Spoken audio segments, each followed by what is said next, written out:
Wie viele A-Product konnte ich bisher in meinem super mega A-Product-Projekt schon sammeln? Und wie viele würde ich gerne noch sammeln? Das alles in diesem Video. Ja, natürlich geht es auch ein bisschen darum, was ich allgemein so mache. Also welches Level haben meine Charakter? Ist wirklich das einzige Ziel, A-Products sammeln und so weiter. Aber ich will euch nicht auf die Folter spannen. Zuallererst, wie viele A-Products habe ich schon sammeln können? Also es sind jetzt aktuell 1300 ungebundene A-Product. Das ist eine ganz schöne Menge, muss man sagen, wenn man das in Penya umrechnet. Und die seelengebundenen habe ich jetzt nicht gezählt, da ist es ein bisschen schwer zu sagen, aber die meisten meiner Chars haben 40 plus, also nicht sehr viel mehr als 40, aber auf jeden Fall 40 plus, also einige haben so 44 bis 48. Und da ich ja 15 solcher Charakter habe, die so eine Menge besitzen sollten, oder zumindest mindestens 6 auf jeden Fall, und die anderen haben auch auf jeden Fall einige. Also ich schätze mal die seelengebundenen so 400. Das heißt, insgesamt wären wir so bei 1700 A-Product, aber ihr wisst natürlich, das ist bei weitem nicht genug für Schmuck plus 20, vor allem nicht, wenn man mehrmals plus 20 machen will, im besten Fall. Im schlimmsten Fall reicht das nicht mal für einmal plus 20. Allerdings upgrade ich ja nur mit Schmuck-Upgrade-Event. Von dem her sollten meine Chancen auf jeden Fall ein bisschen besser sein als die von den Leuten, die aus welchem Grund auch immer sich dafür entscheiden, ohne Schmuck-Upgrade-Event zu upgraden. Ich weiß, by the way, das Schmuck-Upgrade-Event ist nicht sehr krass. Im Schnitt, glaube ich, hieß es immer, sind es ungefähr 5% mehr Upgrade-Chance. Aber 5% bei tausenden Versuchen, rede ich mir zumindest ein, muss ja eigentlich schon ein gewaltiger Unterschied sein. Sicherlich bei einem A-Product vollkommen irrelevant. Bei 2, 3, 4.000 A-Product sollte es ein ziemlich krasser Unterschied sein. Aber egal. Wollen wir nicht zu viel darüber reden. Also das Ziel ist auf jeden Fall klar. Wir wollen weiter A-Product sammeln. Und ich muss sagen, ich bin schon ein bisschen abgeschwiffen. Abgewichen wohl eher. Abgeschwiffen, ja, vielleicht auch. Aber abgewichen vom ursprünglichen Plan, nur A-Products zu kaufen. Also ich habe jetzt noch ein paar andere Vorbereitungen getroffen. Einfach, wo ich mir dachte, okay, ich habe jetzt so viel Geld und sammle jetzt eigentlich und dann warte ich nur. Wäre wahrscheinlich unklug, wenn dann doch noch andere Sachen eintreten. Nicht, dass ich es dann bereue. Und deswegen habe ich jetzt noch folgende Sachen gekauft. Und zwar habe ich jetzt wieder auf der Bank 4x Lightning 7. Ich hatte da aus irgendeinem Grund nämlich nur 3 Lightning 7 auf der Bank. Jetzt sind es wieder 4. Das heißt, ich kann mir wieder ein 28% Set jederzeit machen. Also die Karten zumindest sind auf jeden Fall am Start. Dann habe ich mir auch 4 Volcano 7 gekauft, dass ich das gleiche für einen Tank machen kann jederzeit, wenn ich will oder wenn ich muss. Je nachdem. Und dann habe ich mir noch 100.000 Arons und 100.000 Mineral besorgt. Auch da, kann ich jederzeit ein Set plus 10 mitmachen. Das ist einfach auf Vorrat. Ob ich jetzt demnächst Set plus 10 mache, weiß ich nicht. Also direkt geplant ist es eigentlich nicht. Das nächste Set, was ich wahrscheinlich upgraden werde, wird das 150er Set für den Knight sein. Vermute ich mal. Aber da die Suit mir noch viel zu teuer ist, also ich sehe es nicht ein für eine Suit, die Top 1000, es gibt gerade mal 50 Knights über Level 140. Also ich sehe es nicht wirklich ein, bei so einer eigentlich geringen Nachfrage, ja, so viel Geld für eine Suit auszugeben. Ich meine, es gibt 300 Ringmaster und nur 50 Knights, deswegen verstehe ich nicht, wie die Suits auch nur im entferntesten in einer ähnlichen Kategorie sein können. Sicherlich die Nachfrage nach der Knight Suit hat halt einen anderen Hintergrund, kann man vielleicht sagen, weil man es fast schon zwingend haben muss oder haben will, wenn man Dungeons farmt. Aber ich sehe es halt einfach trotzdem nicht ein. Und im besten Fall droppe ich sie einfach selber, wobei dann würde ich sie wahrscheinlich sogar verkaufen und einfach noch ein bisschen warten. Aber lange Rede, kurzer Sinn. Das Set werde ich wahrscheinlich upgraden irgendwann mal. Und dafür habe ich jetzt auf jeden Fall schon die Materialien. Und einzelne Teile habe ich auch schon. Also den Helm habe ich 5-mal gedroppt, 4-mal in weiblich, bis ich ihn endlich mal in männlich gedroppt habe. Und, ich habe ihn 3-mal in weiblich gedroppt und dann 2-mal in männlich. Also ich habe ungefähr 10 Set-Teile gedroppt in der Koralleninsel und 5-mal davon war es der Night-Helm. Also das ist auch, glaube ich, wie ein 6er im Lotto fast schon. Also die Wahrscheinlichkeit, dass das passiert, sollte auch ziemlich gering sein. Bei solchen Sachen habe ich immer Glück, aber bei irgendwie Sachen, wo man Glück haben will, dann läuft es in letzter Zeit nicht ganz so gut. Aber egal, auf jeden Fall habe ich die Boots schon plus 9 geupgradet, habt ihr bestimmt schon gesehen. Oder vielleicht auch nicht, keine Ahnung. Aber habe ich auf jeden Fall ein Video hochgeladen. Und das ist schon ein bisschen her. Das war beim letzten Battle Pass im Dezember. Und ja, wenn ich beim Battle Pass halt irgendwie Probleme bekomme, den Battle Pass fertig zu bekommen, dann werde ich jetzt halt in Zukunft immer einfach ein paar seelengebundene Products in Bilaire, also in das Night Set, einfach buttern. Und ja, wenn es halt dann währenddessen schon 1, 2, 3 Teile plus 10 sind, dann ist das halt schon mal so vorbereitet. So kann ich halt im Endeffekt einfach 2 Fliegen mit einer Klappe schlagen. Aber ich werde jetzt eigentlich immer probieren, dass ich den Battle Pass ein bisschen, wie sagt man, ja, kontinuierlicher abfarme, also vor allem die Dailies und so, sowas wie Cheeren und 60 Minuten online sein, solche Sachen, die eigentlich wirklich geschenkte Punkte sind. Und wenn man das wirklich 30 Tage macht, dann sind das halt auch mehrere Level im Battle Pass. Und da muss man nicht am Ende wegen 3 Leveln noch irgendwas upgraden oder so, was ja echt voll unnötig und voll die Geldverschwendung eigentlich ist, wenn man es nicht zwingend jetzt zu dem Zeitpunkt machen will. Und deswegen bin ich da jetzt etwas disziplinierter, ist das Wort, was ich eigentlich gesucht habe, sein und den Battle Pass nicht mehr so schleifen lassen. Und dann sollte da am Ende eigentlich auch nicht ein Bedarf bestehen, dann noch 10.000 Sachen machen zu müssen, nur damit man überhaupt die Battle Pass Belohnungen bekommen kann. Genau. Ja, so viel dazu. Und ansonsten ist eigentlich tatsächlich der einzige Plan, also das waren jetzt die Sachen, die ich noch zusätzlich gekauft habe quasi. Ich meine, hier und da habe ich mal ein günstiges G-Product gekauft oder sowas. Ja, aber ich meine jetzt so die dicken Beträge. Also ich sammle immer so ein paar hundert Mio und dann gehe ich damit shoppen. Also alle paar Tage im Endeffekt, kann man fast sagen. Und genau, und baller das halt zu 90% in A-Products. Wie gesagt, wenn ich ab und zu hier und da mal einen Schnapper sehe, dann nehme ich den natürlich mit. Ist ja dumm, wenn nicht. So G-Product für deutlich unter Cash-Kurs oder sowas, da schlage ich schon auch ab und zu mal zu. Aber ich konzentriere mich natürlich schon überwiegend auf die A-Product. Und das werde ich, wie gesagt, auch weiterhin machen. Nur habe ich jetzt halt die großen Nebenbei-Sachen, die ich wirklich noch machen wollte. Das mit den 4 Volcano-Karten, habe ich zwar letztes Mal nicht gesagt. Ich meine, es sind auch nur knapp 1 Milliarde gewesen, muss man dazu sagen. Das ist jetzt nicht so ultra viel Geld. Aber ja, diese Side-Investitionen sozusagen, die habe ich jetzt auch alle schon abgeschlossen. Deswegen braucht man darüber gar nicht mehr so viel reden. Und Ziel ist auf jeden Fall mindestens 2000 ungebundene A-Product, aber da sind wir jetzt auch gar nicht mehr so ultra weit von entfernt, noch 700 Stück. Es geht eigentlich, also ich denke mal im Februar auf jeden Fall, also 1000%ig im Februar. Also ich habe jetzt das schlimmste Drop-Luck der nächsten 300 Jahre in den nächsten 30 Tagen. Das kann ich mir aber auch nicht vorstellen, weil ich farme tatsächlich so viel, immer 4-mal Clockworks, fast immer 4-mal Red Meteo. Da ist die Wahrscheinlichkeit, dass man komplett leer ausgeht, auf eine sehr lange Sicht. Und das ist eigentlich das Schöne an solchen Spielen wie Flyve, nahezu 0. Weil Flyve ist halt wirklich so ein Spiel, Flyve belohnt eigentlich Fleiß. Nicht immer in dem Maße, wo man sagt, damit ist man jetzt zufrieden. Leider, muss man dazu sagen. Also sicherlich gibt es schon Leute, die eigentlich sehr faul sind und eigentlich mal jetzt nicht objektiv gesprochen, wo man vielleicht darüber streiten kann, ob die es jetzt wirklich verdient haben, XY zu droppen oder sonst was, ja, weil sie halt einen Run machen und dann direkt den Hauptgewinn ziehen oder so. Sicherlich, darüber kann man streiten, aber jeder, der wirklich lange Flyve spielt, schon seit Jahren, also auch Flyve PC meine ich da vor allem überwiegend, weil ich meine, Universe gibt es ja noch gar nicht so lange, aber jeder, der wirklich aktiv schon mal in Flyve lange Zeit Dungeons gefarmt hat und so, weiß eigentlich, früher oder später kommt der dicke Drop, früher oder später kommt der Hauptgewinn, früher oder später kommen auch mal die Glückssträhnen, wo mal 5 Runs hintereinander was droppt oder so. Es ist nur eine Frage der Zeit. Das Ding ist halt, was man niemals tun darf, ist aufhören, weil wenn man aufhört, dann kann man auch nichts mehr droppen. Das ist eigentlich so die goldene Regel. Man kann sich natürlich beschweren. Ich meine, ich beschwere mich andauernd. Ich meine, das ist ja auch gerechtfertigt, wenn du eine 10 Red Meteors in a Row gar nichts gedroppt, außer ein Power der S10 vielleicht, dann kann man sich natürlich mal beschweren. Ich meine, es ist ja nur normal, dass man dann angepisst ist. Das gehört ja dazu. Aber man darf halt nicht aufhören, das ist halt das Wichtige. Egal wie angepisst man ist, man darf halt nicht aufhören, weil wenn man aufhört, dann kann natürlich nichts mehr kommen. Und ja, aber ja, daran halte ich halt fest, also dieses Bossfarmen spielt mir natürlich auch ein bisschen Karten, dass die Preise dafür steigen, weil die Preise für Equipment steigen fast, für manches Equipment zumindest, steigen momentan fast stärker an als die für F-Coin. Und bei F-Coin ist auch immer so eine Sache, einen Tag sind sie plötzlich voll teuer, dann verkauft wieder ein paar Leute relativ günstig. Also es ist auch momentan so ein bisschen so eine wackelige Angelegenheit, der F-Coin-Markt. Aber auf jeden Fall bleibe ich dran mit den A-Products. Das ist auf jeden Fall das Wichtigste. Und 2000 ungebundene wären schon nice, weil mit den ganzen sehngebundenen müssten es dann, jetzt endet ja der Battle Pass sowieso wieder in 11 Tagen. Da gibt es ja auch wieder sehngebundene A-Products obendrauf. Die Smating-Boxen am Ende mache ich natürlich auch alle zu A-Products. Der Vorteil ist halt, beim Battle Pass haben sie mir richtig in die Karten gespielt. Weil beim Battle Pass gab es da als Level 30 Belohnung immer S-Product, die die meisten Leute gar nicht unbedingt haben wollten. Und jetzt gibt es ja Smating-Scroll-Boxen, das heißt, und zwar 5 Stück. Und ich mache den Battle Pass mit 15 Chars. Das bedeutet 15 mal 5, 75. Und das dann nochmal 2, sind 150 A-Products. Also Ende des Monats kriege ich jetzt jeden Monat 150 A-Products von Gala durch den Battle Pass. Achso, und dann sind da nochmal 2 Stück so drin, oder? 2 oder 4? Hold up. Sind es 2 oder 4? Ich glaube, es sind 4, ne? Warte mal. Ja, das heißt,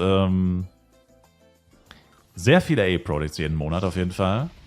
Und ja, das heißt eigentlich, wenn sie es mit dem Event, mit dem Upgrade-Event, Schmuck-Upgrade-Event noch ein kleines bisschen in die Länge ziehen, profitiere ich eigentlich nur noch umso mehr, weil ich kann noch mehr A-Projects kaufen und kriege halt noch sehr viel mehr Sehengebundene, auch durch Events und so weiter.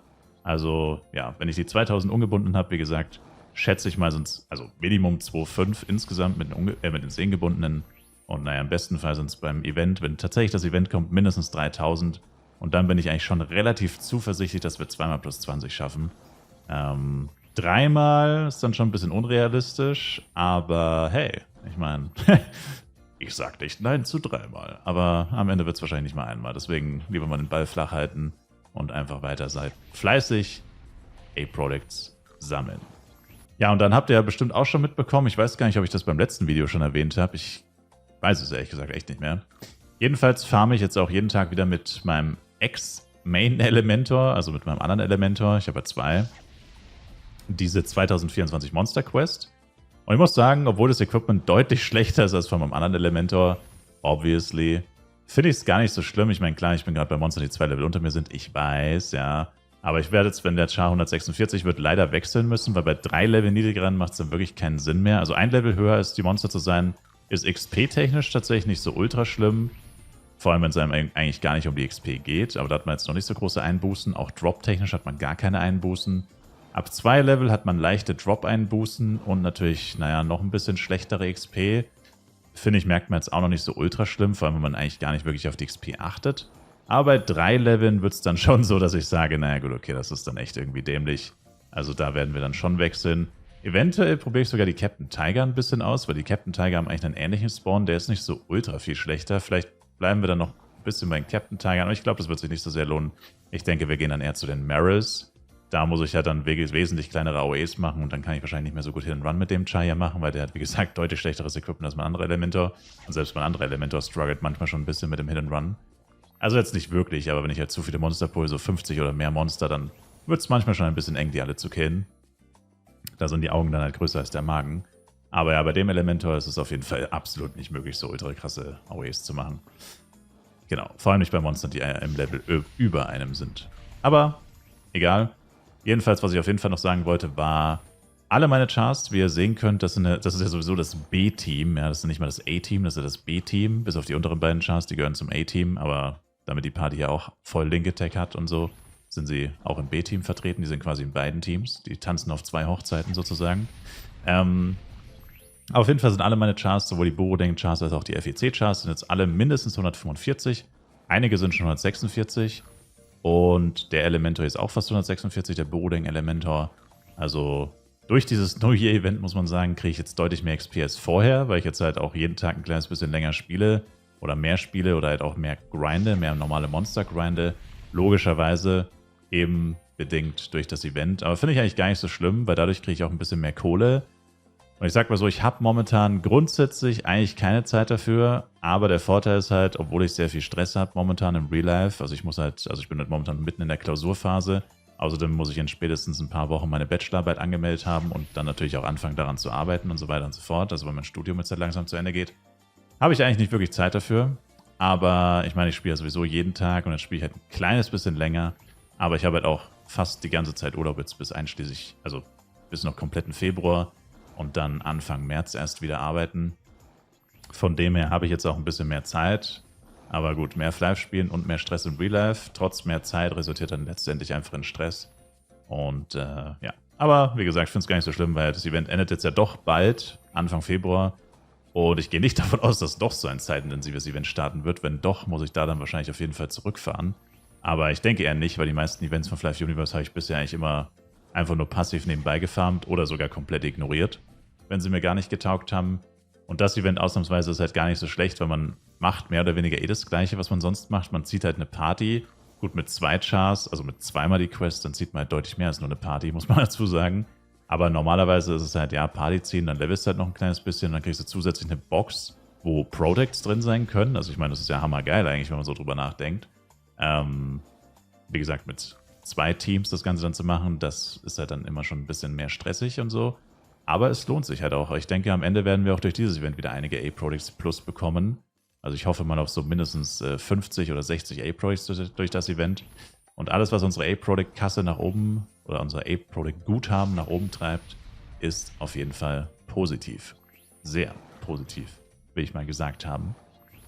Und ja, letztendlich ist das, was momentan so abgeht. Also ich werde jetzt einfach bis, wie gesagt, Anfang Februar so weitermachen wahrscheinlich. Leveln, Schrägstrich halt einfach diese 2024 Monster jeden Tag auf FEC und Burudenk-Chars. Dadurch halt passiv auf jeden Fall auch gut XP und Penya durch NPC-Drops verdienen. Und zusätzlich halt die Bosse grinden und natürlich Tower-Dailies nicht zu vergessen. Die guten alten Tower-Dailies. Wie könnte man die nur vergessen?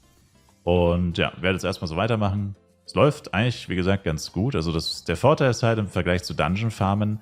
Dungeon Farmen ist halt immer so ein bisschen wacky im Sinne von konsistent Geld verdienen, weil du halt einfach wirklich du hängst halt davon ab, dass was droppt. Wenn nichts droppt, verdienst du basically kein Geld, obwohl du extrem viel spielst.